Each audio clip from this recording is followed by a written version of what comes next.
Like my lovely viewers, this is Aloud World Learning tutorial channel for you. Today in this tutorial I'm going to show you accessibility settings with Microsoft Edge. So for this case we will go to the Microsoft Edge. Here we will work with the accessibility settings with Microsoft Edge. Here the Microsoft Edge and three bar icon, dot icon, here the settings option.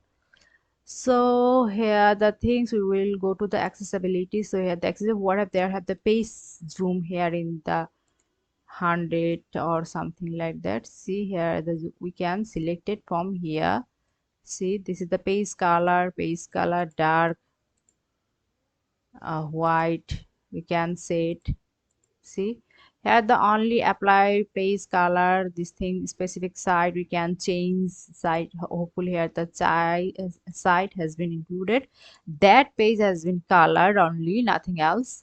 Open system reference for caption, turn off the custom scroll bar. Here the make Microsoft easier to use. Here the things, see, yes, I mean this is the permission option. We can do the each and every page we can, when we use, then they want to give the permission yes or no. Here the show mini menu, start selecting this. So also here the keyboard, so lots of things that we get the things in this way we can do this thing. Thank you so much for watching this video. Please subscribe this channel. Hopefully this tutorial will help you.